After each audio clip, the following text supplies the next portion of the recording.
Bismillah. The need for creed.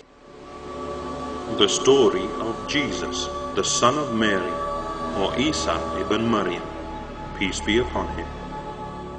In 1947, a Bedouin found old Essene scrolls in caves near the Dead Sea, which he almost burned for fire. But why are these disciples of John the Baptist unknown in the Bible, and who was their awaited Messiah? Long ago in Nazareth lived a pious rabbi called Imran, who grew old without a son or heir. Coming from Aaron's priestly line, his offerings were belittled, so he called on Allah in prayer. Imran's old wife Hannah also longed for offspring after she saw baby chicks being fed in a nest. She vowed that if she bore a child, she would let it serve in Jerusalem's holy temple as a guest. Allah answered their prayers, but sadly, Chief Imran died before his daughter Maryam was born. As Hannah had promised, after weaning Maryam, she left her at the temple when the day dawned. It was unknown for a girl to serve the temple, but Maryam was a perfect girl full of grace. They cast a pen lottery, and Zachariah won it, to raise her as a guardian in her father's place. Prophet Zachariah was married to Maryam's aunt Elizabeth, or Illegitimate, and taught her for a pious reason. Being a carpenter, he built her a hidden prayer room, where Allah nourished her with fruits out of season. Even though he was nearly 80, Zachariah prayed for an heir, until an angelic vision left him stunned. Angel Gabriel or Jibrail appeared, and told him that his barren wife Elisabeth would give birth to his son. He was told that his son would be a prophet called John, or Yahya, meaning one quickened to life. As a sign, he would lose voice for 3 days and communicate by signals when pregnancy blessed his wife. Maryam was now in puberty and constantly worshipped Allah after her work was done. But one day she was frightened by Angel Jibrail, who came to announce news of her son. Seeking refuge in Allah from the stranger, she was given strength by Allah to stay calm. She queried the miracle pregnancy, but accepted Allah's word and would come to no harm.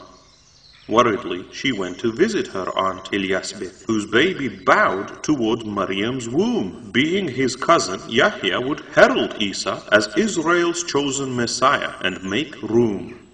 Yahya was born with great jubilation and grew up in the desert, simple and altruistic. Believers with him awaited Eesa and were known as the Essene or Isai in the Qumran district. On the outskirts of Bethlehem, Maryam sat against a withered tree with labor-pain sobs. All alone, she gave birth to Eesa, a child untouched by Satan but dreaded facing the mobs. Allah eased Maryam's worries by causing a freshwater spring to flow and ripe dates to fall. Astonishingly, her baby spoke to her, telling her to fast in silence and not to speak to anyone at all.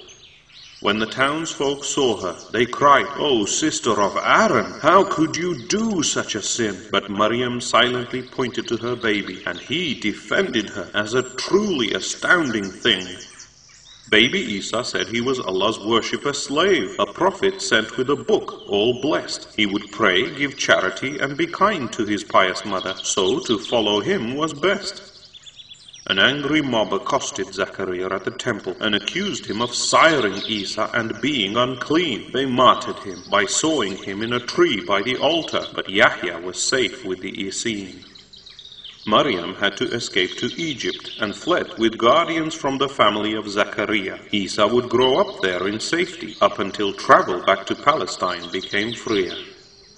Eesa grew up as a shepherd in the Arabian wilderness, a pure and wise youth. Allah gave him the Injil, a holy book to call the children of Israel to truth. When 12-year-old Eesa returned, he explained the Torah insightfully, and the rabbis initially took him for a sage. But they cast him out, accusing him of being Maryam's illegitimate son, and he moved to Galilee until he came of age.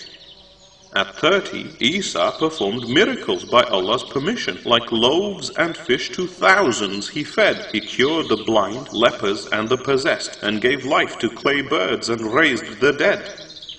Eesa angered the zealots, Pharisees and Sadducees, by exposing them all as fake and greedy. He told them to worship Allah properly, not to pervert God's laws, and to feed the needy.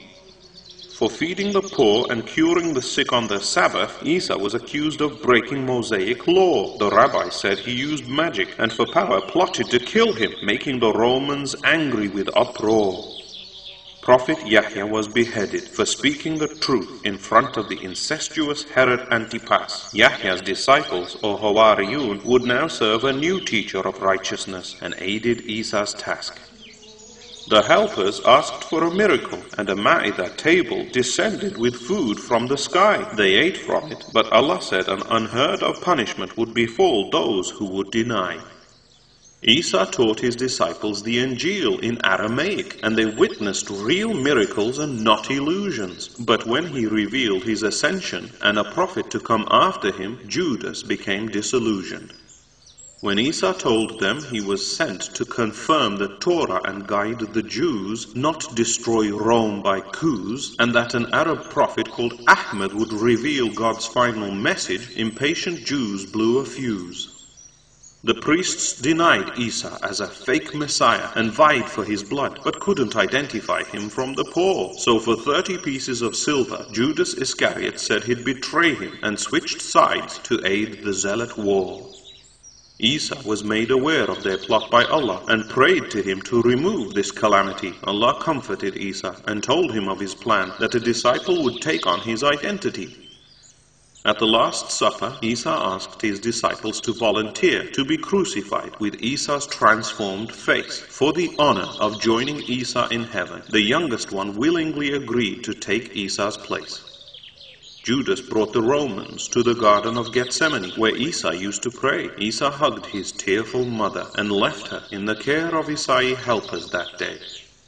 With lanterns they searched for Eesa, but the substitute stepped out and said, "I am he." Esa's body was put in a sleep-like stasis, and 2 angels lifted him to the 2nd heaven stealthily. They took away the silent substitute disciple and humiliated him in trial after trial. He remained extremely patient. Even Pilate washed his hands of him, feeling riled. The remaining disciples did their best to spread the Injil, but their end came soon. As for Judas, he committed suicide by hanging and was found with his guts all spewed. The authorities passed the death sentence to quell rebellion, and the rabbis appeased. They put a crown of thorns on the substitute's head and lashed him to his knees.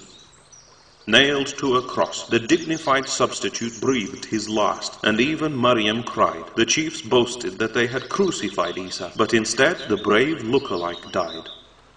The Isai were hunted down mercilessly, and the true message of Eesa was suppressed. Nestorians and Jacobites pushed a warped Pauline creed until the Qur'an gave redress. It angers Allah that people call Eesa the son of God, or worship him in a trinity. Eesa and Maryam were human. Allah raised Eesa up, and he will return aged 33. On the last day, Allah will ask Jesus, "Did you tell the people to take you and your mother as gods besides me?" Jesus will deny such polytheism or shirk, so any who worship him as a deity are liable for hell for eternity. When the world reeks of oppression, Allah will restore a pious caliphate, and Imam Mahdi he will send. The Mahdi will restore justice, and like Yahya, prepare the way for Jesus, who'll take over in the end. For in the not-too-distant future, Eesa will return with 2 angels in Damascus with might to destroy evil Ad-Dajjal, the Antichrist, who will dissolve by Lord's gate without a fight. Eesa will beseech Allah to rid the world of the hordes of Gog and Magog's rot. He will also tell those with him of their ranks in paradise, right there on the spot.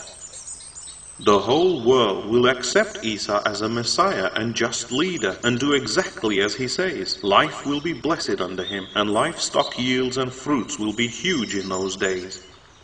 He will abolish jizya tax, destroy all pigs and crosses, and the polytheism or shirk that they carried. He will rule for 40 years with the Qur'an and Sunnah, perform pilgrimage to Mecca, and get married. Fascinatingly, Christians have paid for Umayyad Mosque's white minaret, where Eesa will descend, and he'll be buried next to Prophet Muhammad's, peace be upon him's, grave in Medina when he dies and meets his end.